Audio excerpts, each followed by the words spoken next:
চল চল চল। পুরো অন্ধকার হয়ে গেছে। আমাদের জঙ্গল সাফারি শেষ হলো না, এখনো চলছে। কুত্তাটাকে নিয়েছিবি না?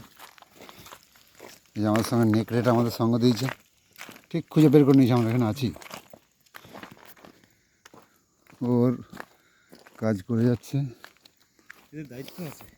সিটুকুনে যে একটা জোগাড় হয়েছিল তো দাওয়াই পানিতে থাকবেই সঙ্গে। জুতোটা ভাগ্যে হাওয়াই চপলটা নিয়ে এসছে ওনার হাতে করে। হাওয়াই চপলটা কাজে দিল। কোনটা?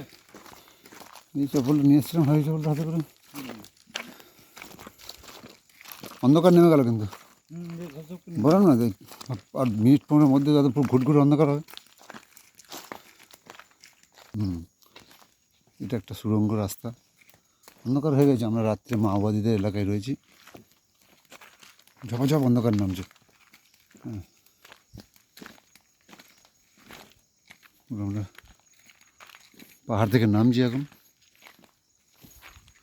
শঙ্করদা পিছনে আছে, রাজ আগে যাচ্ছে, আর আমি মধ্যিখানটা। আর আমাদের সঙ্গ দিয়ে যাচ্ছে একটা নেকড়ে, এক প্রকার নেকড়ে, যেটা আমরা কুকুর বলি।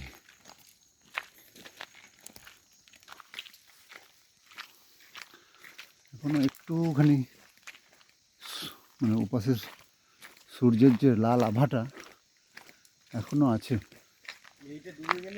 হ্যাঁ, ওইখানটা শুধু লাল আভাটা কেটে যাবে একদম পুরোপুরি। এখন ঘড়িতে বাজে 5:39।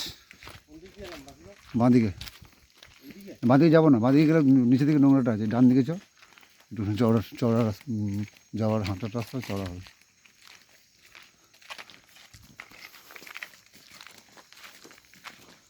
ভালো অন্ধকার হয়ে গেছে, কিন্তু এটা না তুললেই নয়। ছোট্ট ভিডিও করলাম।